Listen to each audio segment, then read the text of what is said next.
Well, it's about that time of year again. The days are getting shorter, the leaves are changing colors, bonfires are lit, and flannels are on.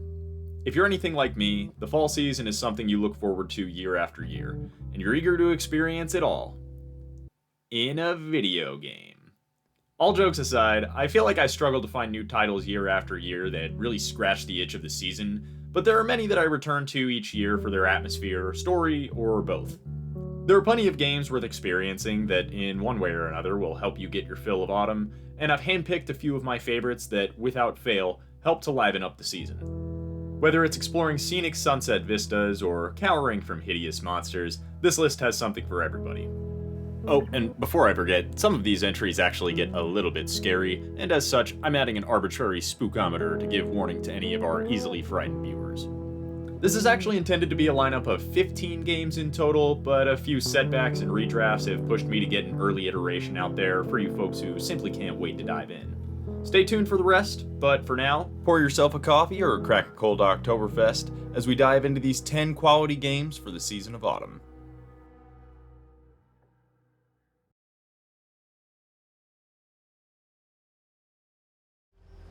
Okay, you knew this was going to be in here somewhere. The channel is literally called Riverwood Chicken, so let's just get this one out of the way now.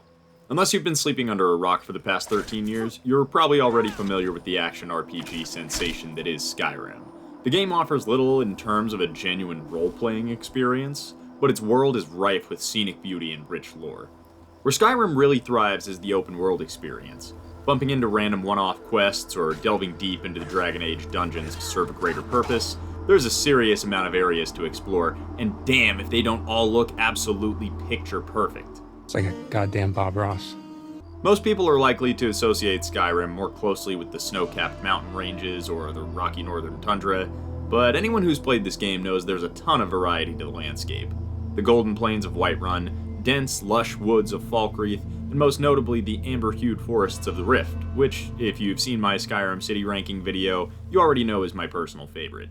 The Rift as a whole seems to be in a perpetual state of fall, with golden leaves dancing their way from the trees to the forest floor, and rivers winding between the roots of the trees, feeding into the surrounding lakes. A bit further south of Riften is the Dayspring Canyon, and this is where the fall season of Skyrim truly shines, as the canyon serves as the introduction to the Dawnguard DLC. Still operating on the assumption that someone watching this has never played Skyrim before, ever? Here's the basic premise of the DLC. An ancient vampire clan seeks to use the power of the Elder Scrolls to bring about a prophecy that will blot out the sun forever, giving vampires free reign over the world. And to quell the growing vampire threat, the player can choose to enlist with the Dawnguard, a faction of vampire hunters armed with axes, crossbows, armored trolls, and much more. The Dayspring Canyon mentioned earlier leads up to the fortress housing said vampire hunters, and my oh my if this isn't the pinnacle of Skyrim scenery. Fort Dawnguard is a bit run down at first, and it's up to the player to restore the faction to its former glory, then take the fight to the bloodsuckers abroad. Of course, if your player character's feeling a bit more evil, the vampires actually give you a chance to accept their dark gift, and become one of the many vampire lords of Castle Volkihar. The castle is set at the opposite end of the map, where it is always overcast, the gates are guarded by rows of stone gargoyles, which, yes, you get to fight them in the game, and crows are constantly circling overhead, waiting for scraps washing into the basin from the vampire's last meal. The castle is pretty dark, thematically speaking, with coffins instead of beds for a quick slumber, cells of human cattle sitting in the castle's underbelly, and a secret alchemy lab, which plays a key part in the DLC's main story, so no spoilers here. There's a little bit for everyone in this game. If quelling the undead doesn't suit your fall fantasies, I always look forward to constructing a player home that fits my character's preferences. This goes from building libraries to house the books that you've read by the hearth, the kitchen with an oven for baking sweet treats, or finding a quiet, cozy spot at the local stream to catch some fresh fish for your evening meal. There are also dozens of in-game quests and factions that scratch the itch of the macabre. Blood on the Ice is a legit murder mystery that takes place within Windhelm. The Dark Brotherhood is a guild of assassins that has a unique infatuation for blood and death. And pretty much any Daedric quest usually features some spiritually dark overtones, specifically the House of Horrors quest in Markarth, which seems to draw a little inspiration from Paranormal Activity. Kill or you will die.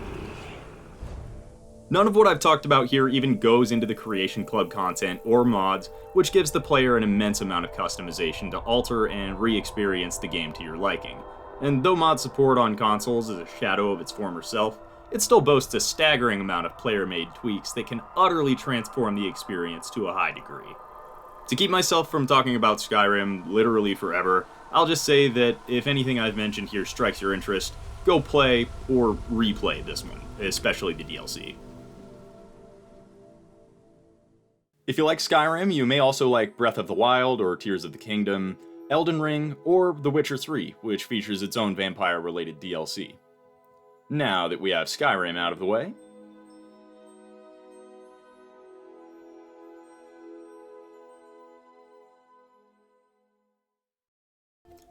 alright, here's something that's more straightforward and story-oriented as compared to the vast open world of a game that you definitely already know about. Life is Strange stands out among other episodic story-driven games with its paintbrush art style, time rewind feature, and idyllic small-town atmosphere. The story follows Max, a new student in her old town of Arcadia Bay, Oregon, returning for photography studies at a college-like prep school, Blackwell Academy. The experience isn't all she hopes for, with classic queen bee bullies, entitled rich kids, and outsiders like Max stick to the shadows and try not to be seen. Things get a bit strange for Max when she has a hyper-realistic nightmare of a giant tornado sweeping through the town. It only gets crazier when she suddenly discovers the ability to change the course of events by altering time, a la Donnie Darko.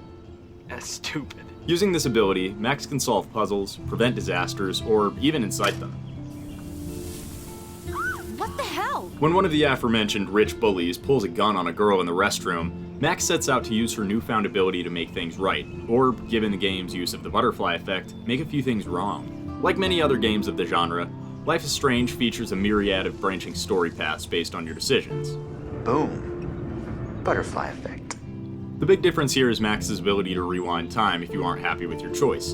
And just because you can do this doesn't mean that you'll make, quote, the right choice every time. Plenty of choices in the game are morally gray, and you find yourself in a ton of difficult situations for an 18-year-old girl. All of these choices influence the story, character relationships, and the events that unfold between them. The art style of the game makes you really feel like you're seeing the world through Max's eyes, reminiscent of what remains of Edith Finch. This goes as far as the menu screens, the collectibles, little doodles everywhere, diary entries, text threads between friends. It all really helps you to feel like you're in this kid's shoes. Peaceful and reflective melodies highlight the October beauty of Blackwell Academy's campus and beyond, with even screen indicators feeling evocative of Max's artful persona and photographer's eye. Speaking of which, there are a ton of photo ops in the game that I apparently miss, like a lot of them, but adds an extra layer of character to both the game and its protagonist. Speaking of character, this game has a wonderful cast of people ranging from quirky and lovable to downright cruel and seemingly made to be despised. Among my favorites are Chloe and Warren, who respectively are a punk rock rebel and a textbook romantic geek. Maybe I like Warren especially because I kinda was that kid in school, but part of that is what makes this game so good. It's pretty easy to connect with the characters in the setting of feeling like an outsider or a semi-angsty teenager. Between Max's perspective and how the world is represented, not to mention the whole, time-changing ability, the game seriously captures magical realism incredibly well, turning the ordinary into extraordinary every step of the way. The writing is pretty solid overall. I wish they didn't use the word hella so much, but otherwise there are moments that are goofy and whimsical, equally contrasted by tense situations revolving around the citizens of the town. You'll find an equal number of moments that you're laughing alongside the characters versus moments that you'll fear for their safety. They really did an outstanding job at making the characters easy to connect with, to the point that you really feel the consequences of your actions when things come to a head. The greatest strength of this game is the tone it establishes. With its setting, characters, audio, and visual design, it's a tender-hearted adventure with a whimsical cast of teens who are making the most of a small town, and with that, it fits perfectly into this list.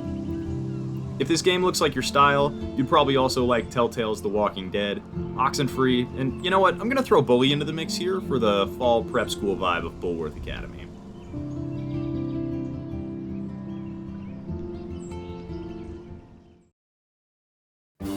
A quirky twist on common survival titles, Don't Starve is an indie game reminiscent of a macabre, paper-drawn, omniscient view take on Minecraft. Looking your way, Caleb.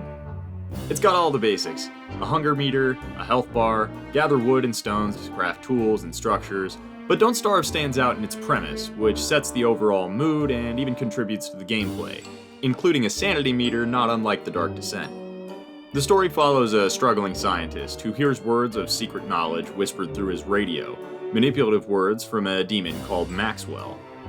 The scientist, Wilson, follows the direction of the demon and creates a half-machine, half-nightmare-fueled invention, which gives the demon power and influence over a nightmare realm of his own creation. At first glance, the world is pretty normal: pine trees and grassy plains, rabbits and berry bushes, but the more you explore and learn, the more bizarre and macabre the world becomes.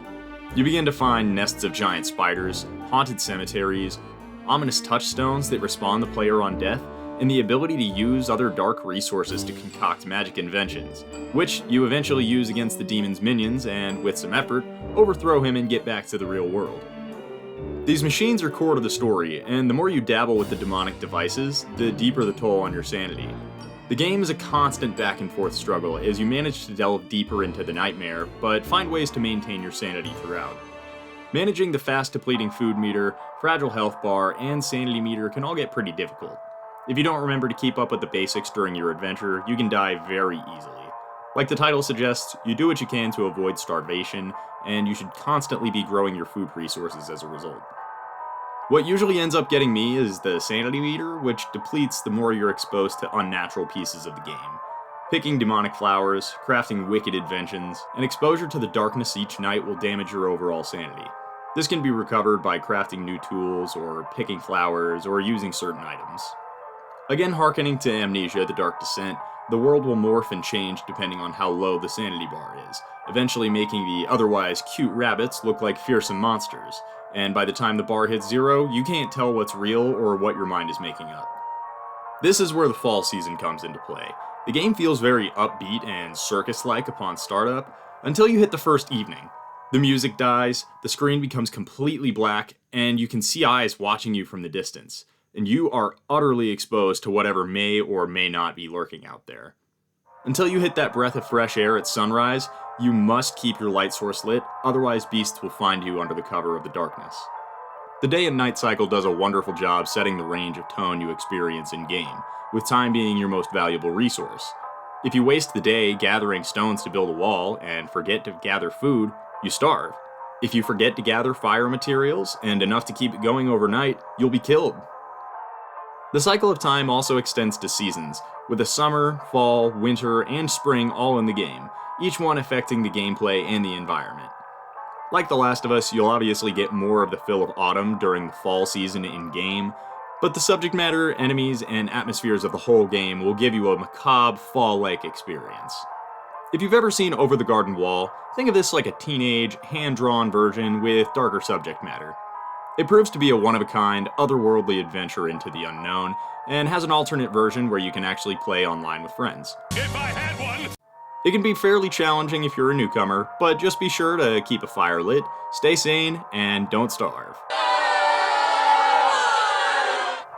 If this game piques your interest, you'd probably also enjoy Minecraft, Stardew Valley, and Grounded, but fair warning to my fellow arachnophobes.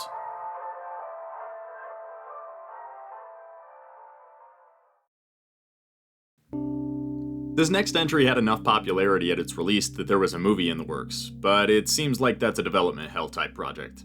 No worries, because the game sells this story better than any film ever could.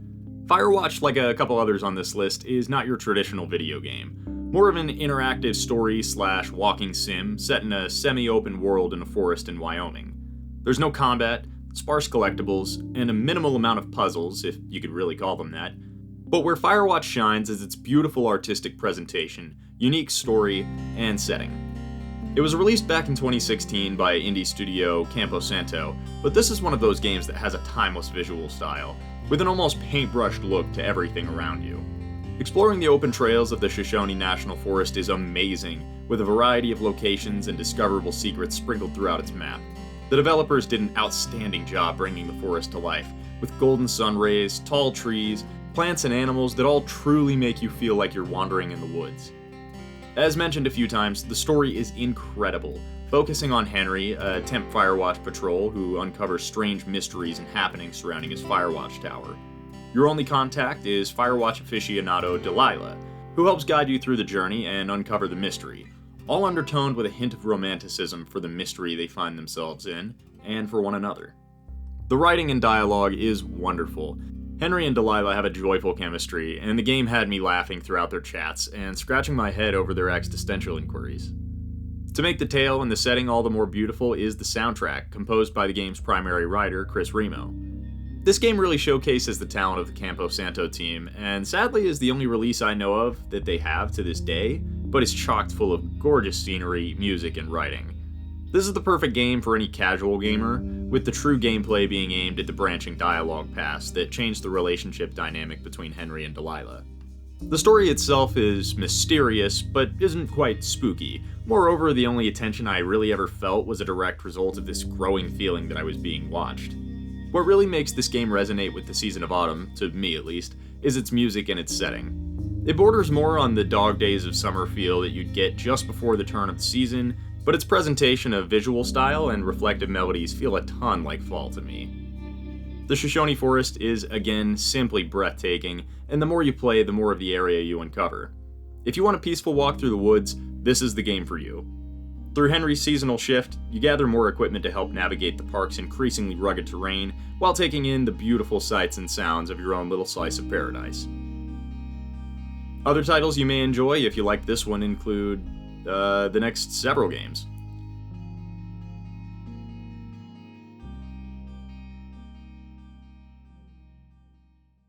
Another prime example of video games as an art form, What Remains of Edith Finch can only be described as a fantasy book in video game form. The writing is absolutely beautiful, with words becoming a part of the diegetic environment as if they are literally jumping off the page. 17-year-old Edith Finch has been away from her whimsical childhood home for 7 years, and after her dying mother gifts her a key, she returns to see what mysteries surround her home and her heritage. The setting is breathtaking, the house resembling a Muggle version of a Weasley burrow, with the additions being made to the house for each passing family member. As you find yourself navigating the secret passages of the house, you witness the perspectives of ancestors who have lived in the home through their writing. A loose thread connecting the tales surround a family curse, of which seems to vary for each family member, but ultimately ends up taking their life. Navigate the oddities of the Finch home, and relive the memories of each ancestor through a variety of mediums, including cat gameplay, a comic book simulator, and an evolving game within a game, starting as a top-down 2D, evolving to 3D first-person, and many more. It's a wonderfully bite-sized game as well, beaten in roughly 2 to 3 hours depending on your attention to detail. The house is set on the fictional Orcas Island, after Odin Finch attempted to relocate the original family home there in 1937, but went down with the house like a ship into the sea. The remaining family, Sven and Edith Sr., went on to build their new family house. Edith Sr., aka Edie, spun fantastic tales and shared them with her family, and Sven led many of the bizarre projects and additions to make the house and the island their own small slice of paradise, and as such, it is a beautiful place to explore. Though the game is mainly linear, the abandoned house and the surrounding beach and forestry are lovely to wander. There is immense detail packed into the world and the way that you interact with it, including how Edith will document what the player is doing. The home is beautiful, yet ominous, old and creaking with not another soul in sight, the tone shifting from calm and reflective to mysterious and foreboding. Atmosphere is the king, or should I say the queen, of this game, perfectly intertwining its variety of mediums with the characters, story, setting, and soundtrack, all of which resonate with the tender, reflective Season of Autumn. I can say this about few games, this game is quite literally flawless in nearly every way. I'd highly recommend it. Did I just pull that script and that audio from a previous draft of this video? I absolutely did, without shame, and I probably saved myself several hours of work by doing so. As for any related games, regretfully I have played none of these as of yet, but from my research you'd probably also enjoy Gone Home, Everybody's Gone to the Rapture, and The Unfinished Swan, or, better yet, this next game, which I actually have played. The Vanishing of Ethan Carter is like Edith Finch's darker cousin. Its thematic subject matter is somewhat similar, as is its art style, but its presentation is noticeably more macabre.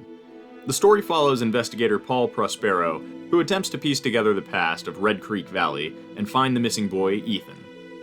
What makes this game stand out, other than the story of course, is the way it's told. Paul is a sort of psychic who can relive the deaths of characters in the world or find important objects in the world through clairvoyance. His words, like Edith Finch's, jump out into the world, and visions intertwine with the gameplay, making for a unique indie story experience. The story is wonderful, the writing is poetic, and the scenery is breathtaking. Though this game is not all sunshine and roses, it actually gets fairly spooky at times, one area of the game particularly so. It takes minimal effort to push through this one brief area, and really most of the game's, quote, spookiness is derived from its atmosphere and story. Many games in this list embrace the isolation as a core driver in creating atmosphere, and this title is no different. You are, for the most part, completely alone through the bulk of the story, and piece together puzzles using your Prospero prowess. The isolation, ghost-like retelling of events, and Ethan's tragic story all build on a world reminiscent of the Leafy season. The ominous presence looming over Red Creek feels ever-present, accentuated by Paul's baritone narration and foreboding monologues. Whatever it was, it got out, into the air, and into the minds of his family. The more sinister scenes are in stark contrast to the beauty of the world around you. Pine trees are stretching to the sky and dot the hills in the distance. Trees of amber are aglow with the setting sun, and buildings are beautiful but bear no more dwellers, as only remnants of the past linger on. Paul stumbles upon memories of subterfuge, murder, sacrifice, and rituals, all revolving around Ethan and the enigmatic sleeper. It's a mystery worth uncovering with a range of scenery and tones that will both captivate and perturb the player until its bewildering finale. And on the way, you'll find a range of scenery from beautiful sun-drenched hilltops to dark mineshaft corridors. This game, like What Remains of Edith Finch, are pretty unique experiences in their own rights, but for games that offer a similar premise, you may be interested in Heavy Rain, Murdered Sole Suspect, or Condemned Criminal Origins, which, okay, yes, that one is admittedly pretty scary and a far cry from Ethan Carter.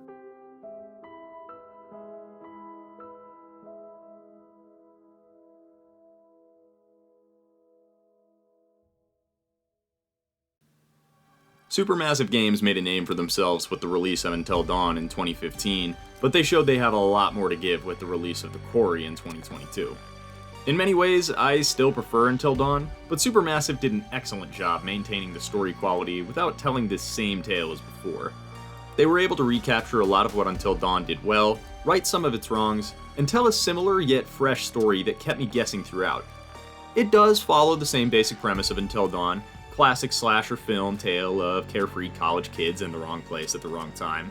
However, this time around, we're set in a summer camp at the end of its season rather than a mountain peak at the height of winter. You assume control of almost all of the characters at some point, and the choices you make through the game create branching pathways, and some choices lead to permanent death, removing the character from the story until the very end, making for a plethora of ways the story can turn, and ultimately your choices determine the fate of the group by the end of the game. You play as camp counselors Jacob, Emma, Nick, Ryan, and more notably, Dylan, played by Miles Robbins, Abigail, played by Ariel Winter, and Caitlin, played by London Tipton herself. Like Until Dawn, the story will always have the same basic path, but it's up to you as the player to see who's going to survive the night. The mystery to uncover is also pretty intriguing. Until Dawn kept me guessing in a pretty similar manner, and The Quarry continued to undermine my expectations in a way that kept me engaged. The basic premise follows the counselors on their last evening at Hackett's Quarry summer camp, closing up shop at the end of another season. In classic slasher movie fashion, the night doesn't go as planned, and the gang begins to uncover the twisted secrets of the area. To avoid spoilers, I won't go into too much detail. I would simply recommend this game if you'd be enthralled by a moonlit scary movie night. On that note, this game actually has a full-on movie mode where you can predestine the fate of the cast and watch the game literally play itself. This isn't to say the game is without its flaws. The camera can be pretty buggy at times, and controlling the characters can be messy as a result. On the other hand, much of the mechanics, controls, and storytelling aspects were improved upon in contrast to its predecessor. But I found myself more enthralled by the over-the-top motley crew of Blackwood Mountain. Until Dawn may, in my eyes, still hold the champion spot for Best Supermassive Games title, but The Quarry has a setting and a tale that truly shows the variety of talent at the studio. Until Dawn was gorgeous for its time, maybe a little slacking on the facial models here and there, but the Quarry, with few exceptions, is one of the most realistic looking video games I have ever seen in terms of graphics fidelity, and its setting really helps to show that off. Hackett's Quarry is amazing, with bright rays of sunshine shining through the dense trees, and a beautiful soundtrack to highlight the cabin essence of the camp. Plus, a lovable group with a complicated web of relationships, slowly realizing there is much more at stake than who's dating who. The moonlit night is an excellent contrast to the beauty of the introductory chapters, with fear creeping on the player as you navigate the forest, cabins, and other various locations sprinkled through the woods, all while avoiding the dark figures that lurk behind the trees. It's a good night gone wrong, and it is incredible to enjoy, and the variety of possible deaths, plot twists, and influence on character traits, plus the story to uncover, has really solidified the Quarry as an annual replay, just like its snowy sibling of 2015. There's plenty of other interactive story games like this one, but the setting and the characters set it apart. If you're looking for others similar, you might enjoy, obviously, Until Dawn, Supermassive's Dark Pictures Anthology, and for those who really want more of the slasher vibe, maybe Friday the 13th.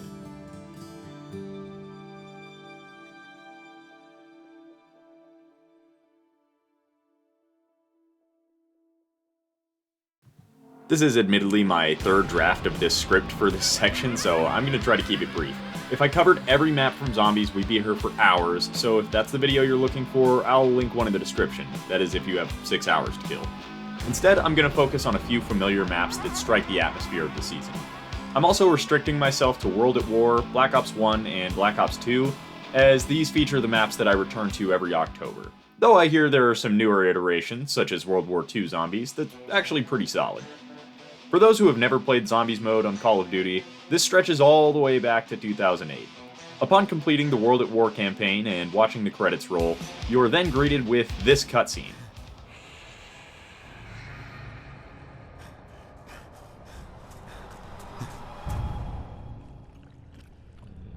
Back in the day when Zombies wasn't a thing in CoD, this was a huge deal, because so few of us saw it coming, except maybe the folks who read Game Informer. This was the best game in the franchise to introduce the new game mode, with the standard campaign feeling pretty horrific in and of itself. Simply the color palette and the finite sound of World at War was ideal for building terrifying settings to play in. Not only this, but there was only one goal: survive. That is, survive as long as you can. There is no victory, no secret exit, and no escape. You make the most of what you find until you're inevitably overcome by the Horde. The feeling of desolation is met with increasingly challenging gameplay, as the game mode introduces new goals and obstacles to overcome, such as the Easter eggs, which help tell the full story, but we'll get to those later. The original map included with the game, Nacht der Untoten, gave a simple gameplay loop of defending the dilapidated fort you find yourself in. Generating points from killing enemies gives the ability to purchase better weapons and access more of the area. It also introduced the famous ray gun, not the Olympic breakdancer, and the mystery box, which offers a dice roll for either the best or worst guns imaginable. The tone set at the beginning of this map is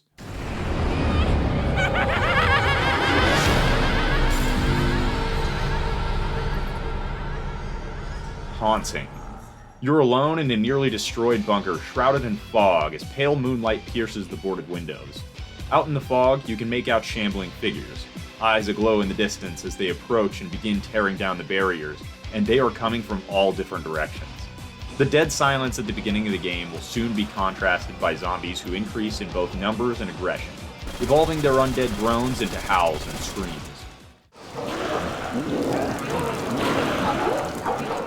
I was 8 years old when this came out, and it genuinely scared the hell out of me playing this game mode. Frankly, I consider it my introduction to horror games, as I simply could not get enough of it. I'll save that story for another time, but the important takeaway here is the atmosphere that was just introduced to a large-scale FPS. Call of Duty suddenly turned into Night of the Living Dead, and pretty much everybody was on board. This is the tone that will carry Zombies for the next several iterations, including a map that features George frickin' Romero himself. I'm just not feeling this scene. Don't worry, George, we'll come back to ya. Before that, we gotta talk about Verrucht, attributed with being the scariest map in Zombies for a good reason. In contrast to Nacht, it takes place seemingly near sundown, and the fading orange light is met against fog and smoke from inside an abandoned asylum.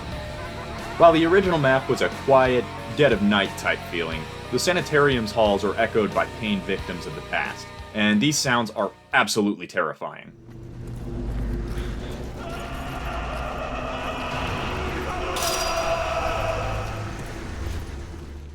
This map introduced perk machines to further your survival chances, and a haunted teddy bear which will teleport the mystery box to a new location in the map. Another feature introduced is the goal of turning on the power for perk machines and for electric traps, and perfectly showcases the grisly nature of this map, with the flashing strobes of the power room illuminating a severed arm on the switch, seemingly tore off as its bearer was overtaken by the zombies. Plenty of others have covered this map in depth, but its low light, foggy exterior, and sound design all greatly contribute to the horrors of Verrückt. Whereas the second map expands on the gameplay and the horror, the third map introduces some comic relief with the primary cast of zombies. Keep your claws to yourself, freak bag! Consisting of a mouthy Marine, a drunken Russian, a Japanese soldier speaking in proverbs, and a crazed German scientist. The set piece this go-around is a Japanese base in a dark and muddy swamp, and is the first map to feature hellhounds, covering the map in a dense fog with a demonic announcer introducing them with a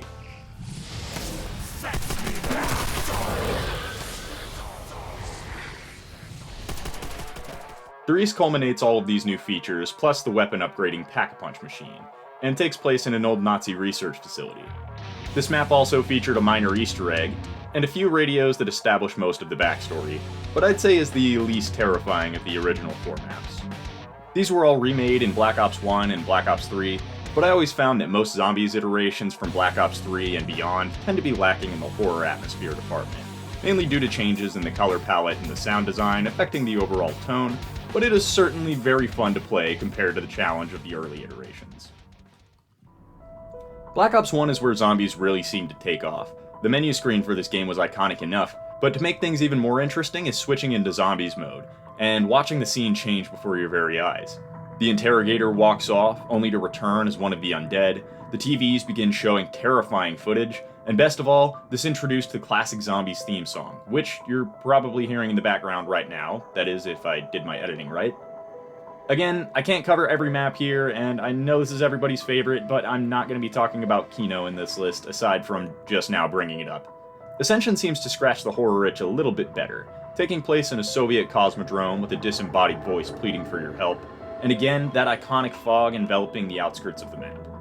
I also love the detail here of starting in black and white, only for color to fill the screen once you finally turn the power on. This map features plenty of haunting scenery and sounds as well, including undead space monkeys in lieu of hellhounds.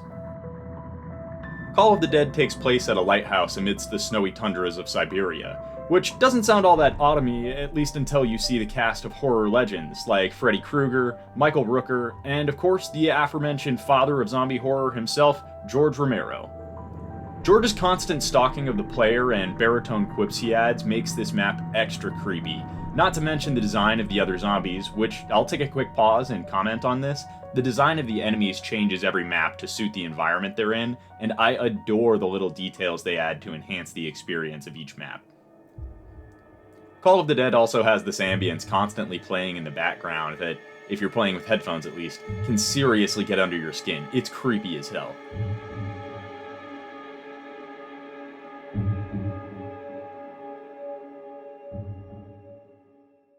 Black Ops 2 kicks off in a different, yet familiar setting.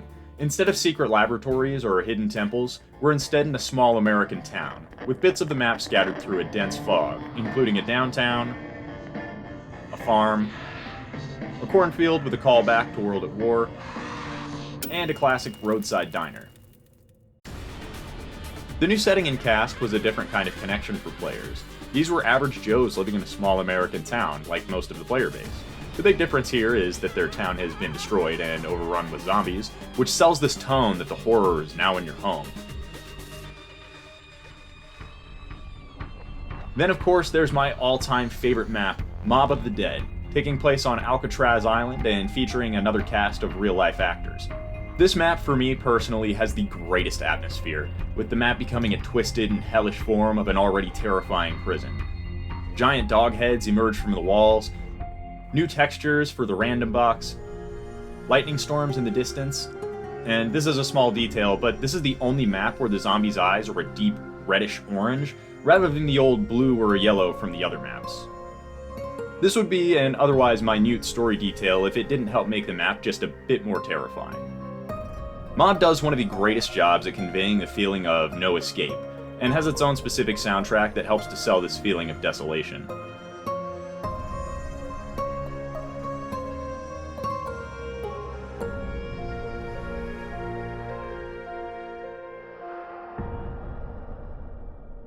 Last one I'll talk about here is Buried, another fan favorite map which borders on both weird and terrifying. Featuring an underground Wild West town, a ghost-haunted mansion, and accompanying hedge maze to boot. And the sounds that the ghost makes? No one can help you. Yeah, that scared the crap out of me when I first played this map. Long-winded as I've got here, I think I've made my point for featuring Call of Duty Zombies in this list. Big bonus points if you have friends to play this with.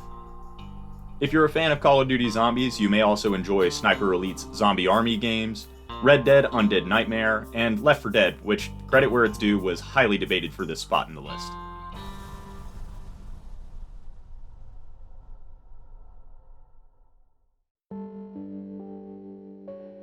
Chances are you've heard of this one already. Between its 2013 debut, the HBO adaptation, and a fan-divided sequel, The Last of Us has set the bar for storytelling in video games since its inception. For anyone unfamiliar, the story is set 20 years after a viral fungal outbreak infects most of the population, turning them into the zombie-like infected. We follow Joel, a gritty smuggler who lost his daughter at the beginning of the outbreak and has been aimlessly surviving ever since. Things change for Joel when he begrudgingly meets Ellie, a 14-year-old girl who is more or less alone in the post-apocalyptic world. Though they don't take kindly to one another straight off the bat, they eventually develop a father-daughter type relationship. I'll avoid going into the story too much for sake of folks who haven't experienced it yet, but there is so much believability in the characters, and the writing for the game makes it all feel so tangible. Not to mention how well done the enemy AI is, including the callouts they give each other mid-combat, relaying your position to one another and attempting to flank your blind spot, or even the bits of dialogue they have before you engage in the action. One of the biggest aspects of making this game feel so real is its world design. Again, it is 20 years into the decline of modern society, and nature has reclaimed most of the cities and landscapes from before the outbreak, making walking through the city feel like a stroll through an industrial jungle. Skyscrapers are falling in on one another, vines and brush grow through rocks and nooks and crannies of the broken roads and the brick walls, and something about the dead empty streets give you this feeling of isolation that's both peaceful and dreadful. These areas are highlighted with stunning sunsets, rainy afternoons, and beautiful melodies from the series' composer, Gustavo Santaolalla. I hope I pronounced that right. Emotional moments are frequent in a world where death looms around every corner, and the minimalistic soundtrack often brings a tear to the eye while Joel and Ellie have deep talks on things like loss and their loved ones. The duality of human emotion is prevalent throughout the experience as well, with emotional scenes highly contrasted by moments of tension and brutal violence, as you'll find that people are often as terrifying as the infected. On that note, combat encounters are driven by survival mechanics, where minimizing damage taken and making the most of each shot becomes a delicate balance. For those who don't want as much survival, there are 5 different difficulties to play on, including additional modes for New Game Plus. In addition to the humans and the standard infected, there are also the iconic clickers, who are blinded by the fungal growth from the infection, but this growth has also made them quite powerful. Like bats using echolocation, the clicking sound, for which they're named, is used to see, meaning a wrong step could give away your position and spell instant death. The second game features additional enemy iterations, but the clickers are certainly the most well-known from the franchise, and are most of the reason I would consider this game to be scary in any sense of the word.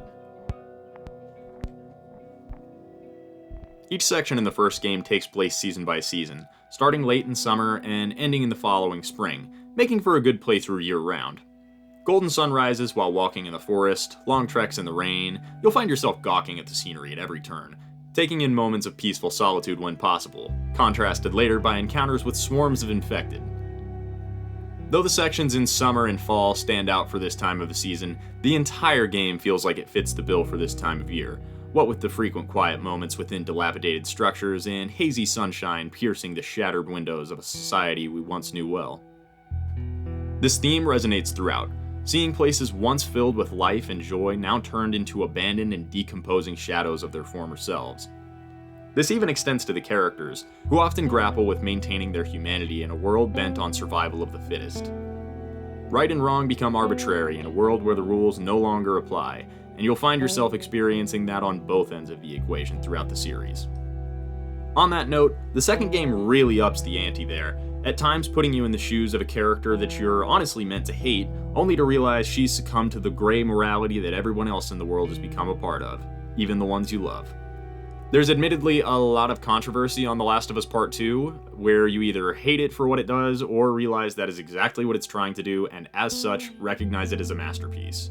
The best way to explain this is a paraphrase from series creator Neil Druckmann, that the first game is about love, and the sequel is about hate.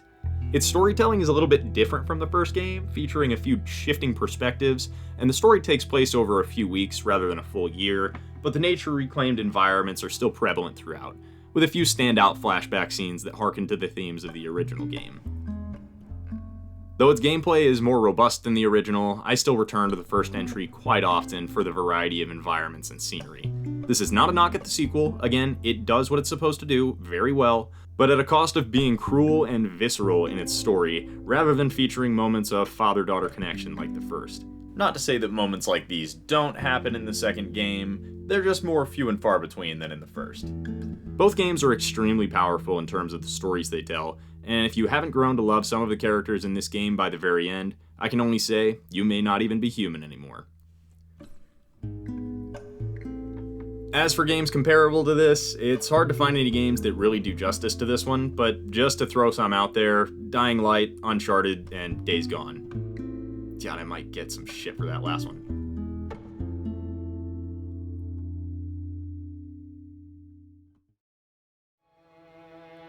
For those who have played Elden Ring, you may already be familiar with its gothic older brother Bloodborne. If you're not, Bloodborne is an action horror RPG that takes place in the nightmarish city of Yharnam. You play as a character known only as the Hunter, dubbed as such due to being one of the many who scour nighttime Yharnam to rid the town of its beastly scourge. Though the game mainly takes place in the Gothic city, there are a few locations you experience in-game, including a twisted forest, an abandoned college, and an otherworldly place referred to as the Nightmare Frontier. Your only haven is the Hunter's Dream, housing a workshop for upgrading weapons using found materials, acquiring new tools from the ghastly messengers, and you'll also find a mysterious doll capable of leveling the player's skills. Based on these levels, you can build the Hunter to be better capable of wielding the game's many transforming weapons, including the Hunter's Axe, the Whirligig Saw, and the ever-so-spooky Burial Blade. You may have noticed a difference between this game and other FromSoft games is the lack of a shield. That's the twist of Bloodborne. You don't get a shield. Instead, in your left hand, you're most times wielding a blunderbuss or a flintlock pistol, which is used for parrying enemies, prompting the aptly named Visceral Attack. I won't talk about the gameplay forever here, but the last thing I want to address is the arcane abilities, which lets the player use artifacts to summon otherworldly powers to use against foes. On the note of foes, Bloodborne has some insane and terrifying enemies, including witches, giant spiders, snake-headed men, gargoyles, ghostly maidens, and werewolf-like beasts of various shapes and sizes. And of course, anyone that's played a FromSoft game knows that the boss enemies are the cream of the crop. Giant screeching beasts, Lovecraftian monstrosities, and whatever the hell this thing is supposed to be. Every boss fight has its own iconic soundtrack, and all play their part in the story, as well as bring meaning to the locations you find them in. Each area you uncover is guaranteed to bring new enemies and an inevitable boss fight at the very end. And as challenging as all of them are, you may find your greatest enemy will be the environment. That reminds me. The environments are the cornerstone of the experience, and my primary reason for adding this game to the list, though the terrifying enemies are a big part of that as well. As you progress the game, sunset evolves to nighttime, nighttime evolves to nightmare, and the world becomes increasingly erratic and hostile. The Victorian towers and cathedrals of Yharnam are plagued with echoing screams, and streets are lit with the flames of burning beasts. Dilapidated shacks dot the foggy dark forest, and before too long, a blood-red moon and a purple night sky reveal hidden monstrosities that no sane person could ever dream of. The darkness of the evening is only illuminated by the pale moonlight and the burning flames of previous hunters' prey. You can only hope that you don't become prey yourself. There is an insane amount of backstory and bits of lore that build upon the mystery of Yharnam, and frankly, I'm gonna say that going in blind and taking all of the craziness in is the best way you can experience this game. It can be a challenge, but there are few games that have this kind of style, ambiance, or terror, and there's few better feelings than finally slaughtering the foe that's been giving you so much grief. I don't want to say too much for sake of spoilers, but for other gothic horror experiences, you could check out Vampire, or for a challenging survival horror title, I highly recommend Darkwood, which almost overshadowed this spot on the list. For titles with similar gameplay, you can check out other FromSoft games, most notably Dark Souls and, of course, Elden Ring.